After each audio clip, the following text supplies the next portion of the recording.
Hello and welcome to India's World. As you know, the relationship between India and Pakistan has been on a downward slide ever since 2 Indian soldiers were killed and their bodies mutilated on the line of control. As it is, the relationship with Pakistan is very difficult, but nobody knows where the relationship is headed now. To discuss this issue, I have with me a distinguished panel of experts. I have Ambassador Salman Haider, former Foreign Secretary. You helped put up the structure of composite dialogue with Pakistan. Ambassador Kanwal Sibal, also a former Foreign Secretary, and Mr. Tapan Bose, Chairman of the Pakistan-India People's Forum for Peace and Democracy. Welcome to India's World. Let me begin with you, Ambassador Haider. Defense Minister A.K. Antony has said that this incident, which took place in Kashmir, is a turning point. A turning point for what? Where are we turning to? Which direction are we going after this? Well, if it's a turning point, it's turning back from some of the advances that have been made over recent months and over recent weeks, in fact. It's a terrible incident. Its repercussions have been very extensive and they're not played out yet. And if the minister regards this and is emphasizing the seriousness of the incident, I think that it can have very adverse consequences and put the relationship onto a different path. Ambassador Sibal, do you think enough political attention has been paid by this government to this incident? Or do you think political neglect could lead to an escalation which could be unintended? I mean, passions are running high, and you've not had, except the External Affairs Minister, you've not had any senior political leader come and calm the public or, apply some balm so that things don't escalate in an unintended manner. I think the foreign minister very rapidly expressed his views on the matter and called what had happened inhuman and unacceptable. He used rather strong language, in fact. And I was asking myself whether this strong language would be accompanied by strong action, because we've used strong language on such matters before. We have been saying that we will not tolerate terrorism. There will be zero tolerance of terrorism. We'll convey our thinking to Pakistan very strongly. But in actual fact, we don't follow up with any action on the ground, whether political, military, or whatever. With the result that I'm not too sure if the Pakistani side is unduly impressed by our strong words. But having said that, I think the minister was right in what he said, and he conveyed the sentiments of the people. And now the defense minister has said this is a turning point. I don't take his statement too seriously. I think he's trying to convey to the Indian public and to the Pakistani side that this is a very serious matter, and the government of India is very perturbed, and this could have repercussions for the peace process. But at the same time, our foreign minister said that we are not going to escalate. He's come out clearly against escalation. So if that is... You say it almost as if you wanted it to be escalated. No, I'm not saying that. I don't think you should read what I said from this. But I have some other views on this matter which we can discuss later in terms of the general position we take on such issues. But I don't think that the government is politically neglecting this. The army apparently is very unhappy because after all that fuss that we made over Lieutenant Kalia's mutilation 10 years after the event and the public opinion was aroused, I think the government understands that they cannot afford to be silent on the matter, but they're trying to play a difficult hand, acknowledge the fact that this is a grave provocation, at the same time not be pushed by public sentiment into doing something which can set the peace process back rather badly. Okay, Tapan, do you think this issue has been managed well, has been managed adequately by the government? Because the opposition is going ballistic. If you were to listen to opposition leaders, you think they're ready to march to the border and shoot a few Pakistanis. So has the government managed the public opinion well or not? Well, I don't think government has much of a choice or leeway, as Mr. Sibal pointed out, and they're trying to manage. But I think one also has to look at it in the larger perspective. If our larger perspective says that changing the relationship between India and Pakistan is very essential, and it is in the international interest of India to have a settlement and better relationship. That doesn't get reflected in the various pronouncements or, when this kind of incidents happen, the way we handle it. And that, I think, is the problem. There is a disjuncture from the declared policy of the state and the management of provocative situations. The provocative situations will happen. If you have two armies facing each other, even if you say there is a ceasefire, but there is no development of the political front, this will happen. I mean, it's a part of, we have seen this happen. Okay, Salman, why does one get the feeling that political leadership of this country is missing at this juncture? You're getting statements from the Foreign Office. You've had some statements from the Foreign Minister, but the Prime Minister of India, who has been a big votary of peace with Pakistan, has done nothing to calm public passions. I mean, Congress party, in fact, is being belligerent, but the government, the political leadership in the government, is not coming out now to calm down passions and say, look, we're taking it up, we'll have a graduated response, or whatever they want to tell the public. Well, what you're saying seems to me entirely correct. Why it should have happened, I can't say. I can't say why the leadership of the country has been a little hesitant, a little behind the argument in trying to allay public anxiety or indicate the kind of route that should be taken in order to both defend the public interest, to respond to public concerns, and at the same time not foreclose the issue or bring the peace process to some sort of a decisive halt. I think these are complicated matters. They require a certain amount of reflection. I imagine that much reflection is being devoted to these issues. One does see that certain steps have been taken, like a call for a flag meeting, which in itself is an important initiative, and it indicates that the inner thinking or the thinking, the desire of our authorities is not to fan the flames, but to try and bring some kind of aim at some kind of improved communication. Okay. Ambassador Sibal, what needs to be done to bring this flare-up to a manageable level? I think... besides a flag meeting. No, I don't think that there is interest on the Indian side to escalate the matter. It's quite clear. We've taken some action on the LOC. It appears that we fired at a Pakistani post and one soldier was killed. And according to the press reports, our High Commissioner actually conveyed to the Pakistani Foreign Secretary that this was in retaliation for what Pakistan had done. But over and beyond that, I can't see the government doing anything very much on the ground by way of concrete political or military action. I also don't think that beyond a certain point, the outrage that being felt amongst the public would develop into some kind of a wave which will push the government into doing and saying things which it doesn't want to. And insofar as the Prime Minister is concerned, to my mind, I think it's tactically better for the Prime Minister not to get into the fray at this stage, because if he were then to try and minimize the issue and put it in perspective and once again say we have no option but to have a dialogue with Pakistan, I think that would fuel anger even more. On the other hand, if he were to take a tougher position and indicate a roadmap, which would mean doing something concrete vis-a-vis Pakistan in terms of sanctioning them in some way or the other, then at the highest level you are committing yourself to a roadmap which is absolutely not in line with Prime Minister's own thinking. So I think he should reserve himself is better. All right. We need to take a short break at this juncture. Don't go away. We'll be back soon.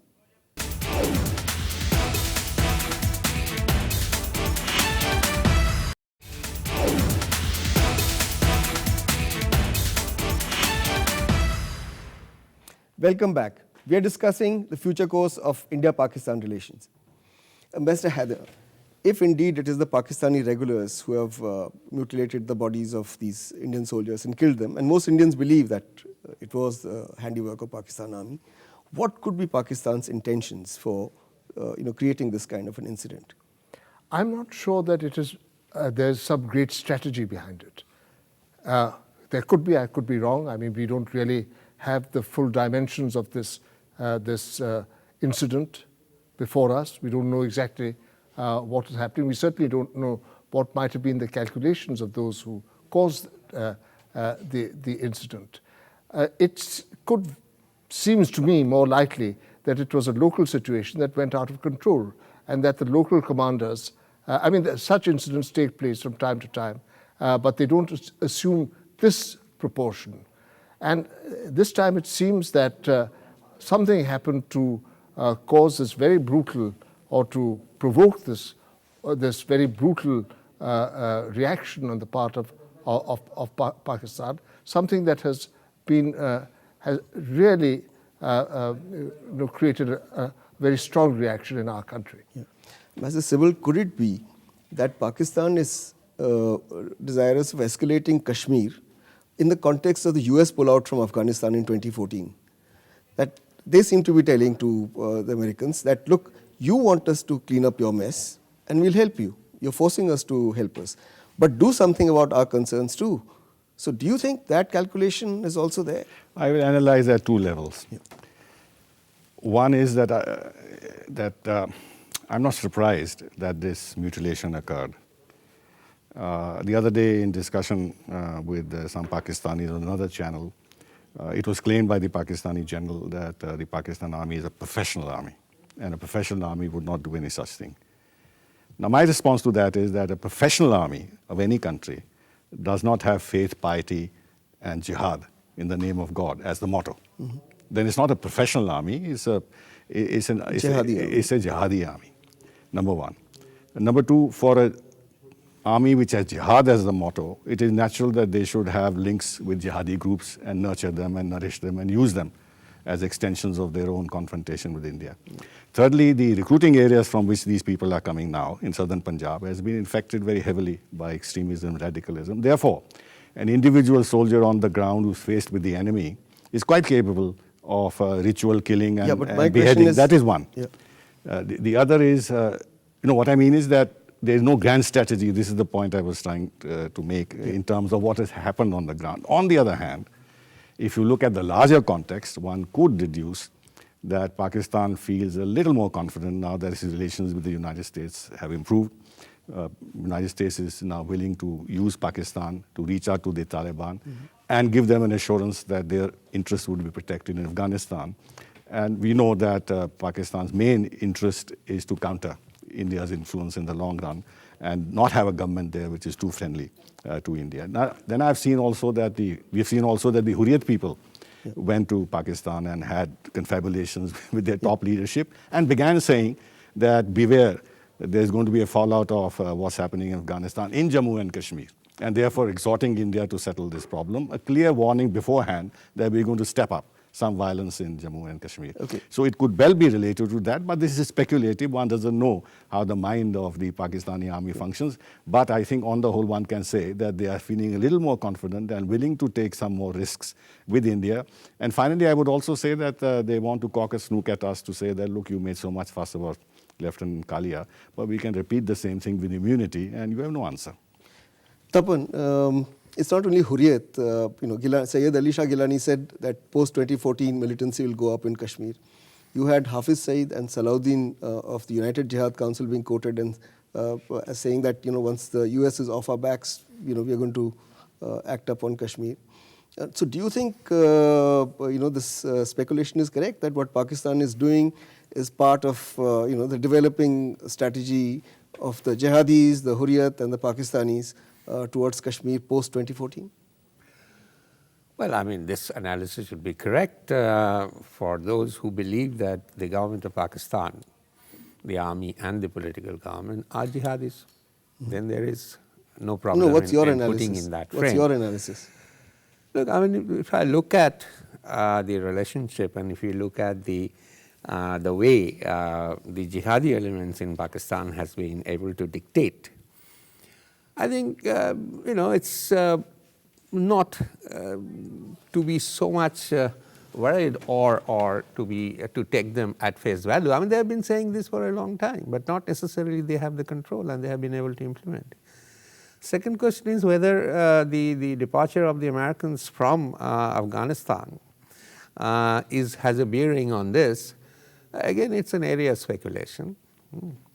And I'm not very sure that Pakistan Army is what it was in the 70s and 80s and 90s. I think its worldview has changed. Its own political understanding of its power within the society of Pakistan has also undergone a lot of changes, which you and I have been observing. So, these are, as Mr. Sibal said, that local incidents happen. And it has happened, and I think, if you remain in this locked up position, it will happen even in future. Okay. Let me ask you, sir. You see, all theories begin as speculation to begin with, and their worth lies in how much they can explain a particular situation. So Afghanistan is one part of it. The other thing is there's going to be a change in administration in the US. So there is speculation again that with John Kerry coming there, Pakistanis would be thinking that here is somebody who's sympathetic to us and might protect our interests in Kashmir, and if we raise this issue, agitate enough, then maybe the issue comes on the international agenda again, or at least in the triangular agenda of US, Pakistan, India. There's a certain plausibility in what you say. I find it a bit too neat.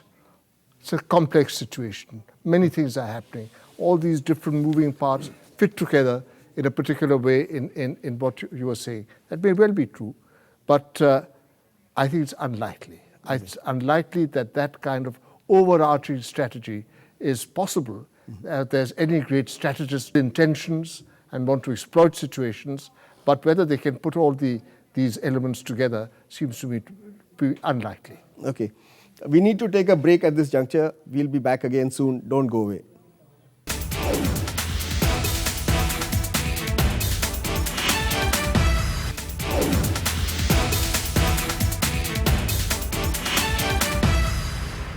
Welcome back. We are discussing the future course of India-Pakistan relations. Ambassador Sibal, you wanted to say something about the grand picture.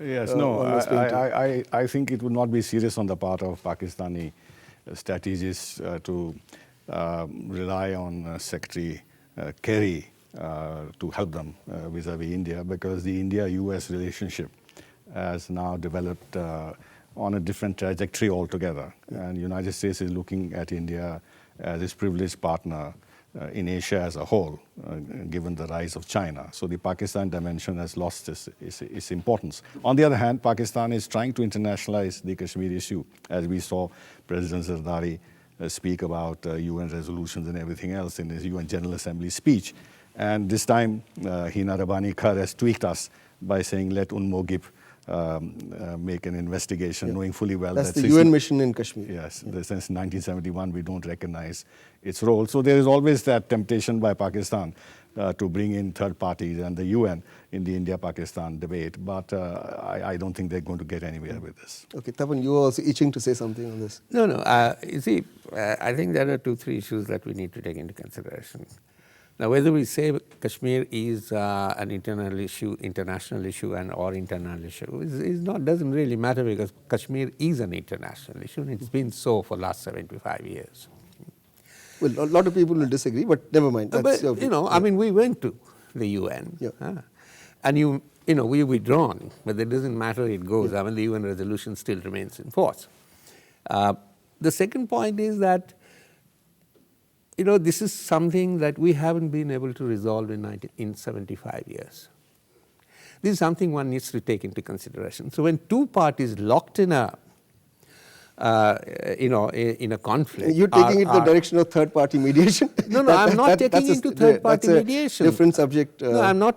Altogether. But I mean, that's not something I'll talk about. But there is a need to realize that maybe there is something else required, but it hasn't happened. Pakistan asking for United Nations what options do they have? They don't have any option in this matter. But they could have said, we are sorry if this has happened and we will do an independent inquiry, and not say within 12 hours that independent inquiry has been conducted, no such incident occurred. I think the confidence levels in the two countries would have gone really up if they had said, look, we are very sorry if our soldiers have done this, and we are going to do a thorough inquiry, and here's this Major General we have appointed who's going to conduct this inquiry. They didn't do this. But no nations do it. Has India ever done so?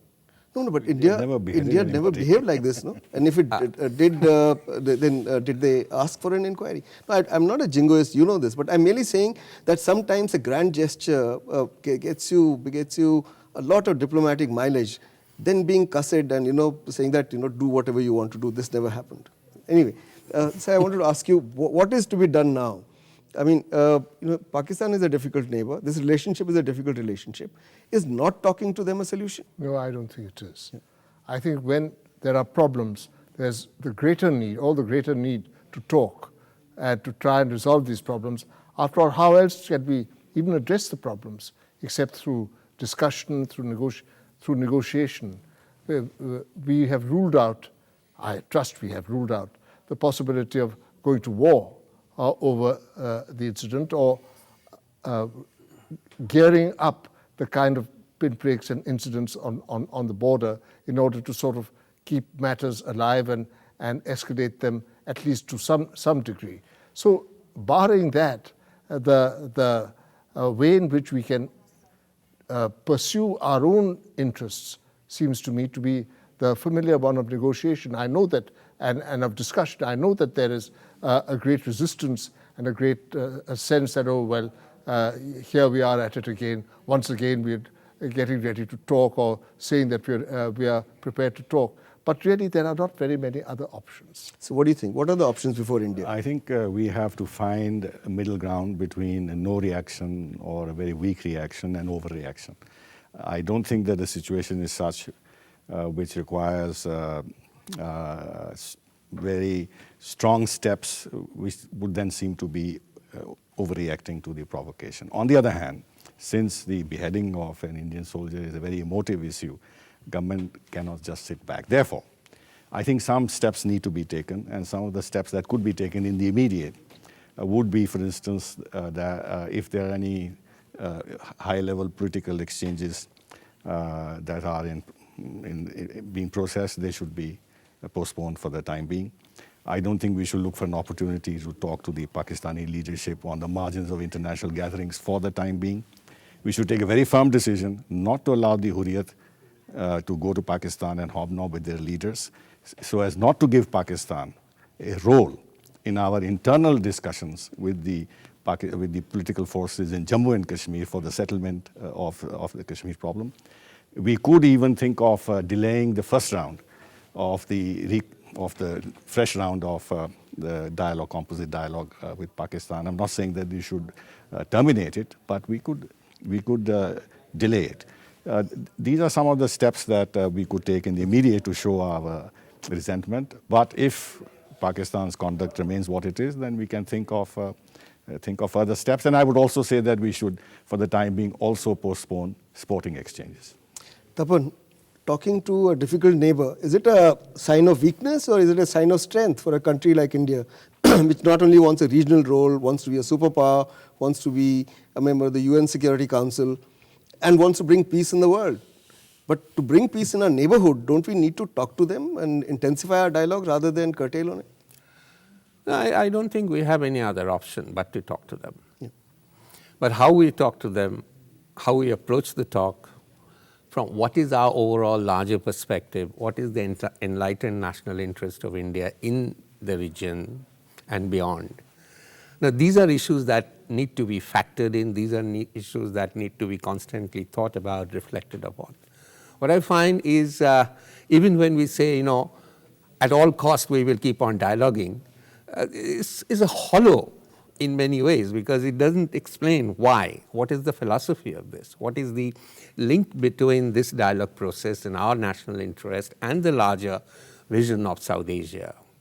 But hasn't that dialogue emerged out of our recognition of our national interest? It didn't just happen. It came out. No, it came out in many ways. Here you have Ambassador Salman Haider sitting here, who actually structured that dialogue out of national interest. Yes, but the dialogues have taken place and the government dialogues have not taken place only, because of the enlightened inputs from the, bureaucracy or the political leadership. 1993, you will remember, we were almost on the verge of war.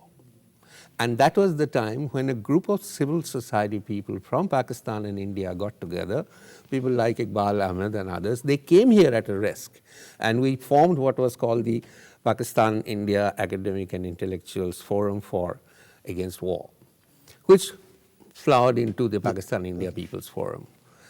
And between then and now, You know, the contacts, the dialogues, the coming and going has, by and large, and I would like to take the credit of this peace movement for after 26/11, the call for war did not come. Yeah. We're running out of time, so you have to finish quickly.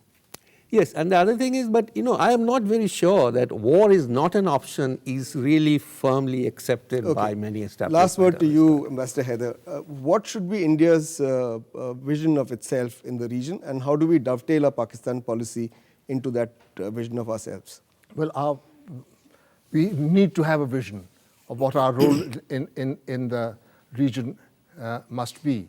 I think that we should aim at being recognized as the principal organizing entity within the region, not in order to sit on our neighbors' heads, but to be of constant support and available to them in a constructive way, to develop a constructive relationship, get rid of misapprehensions, and this will take us a long way towards expressing and developing our global role. Okay, thank you very much for sharing your views with us and our viewers. That's all we have time for today. We'll be back again next week with another issue. Till then, goodbye.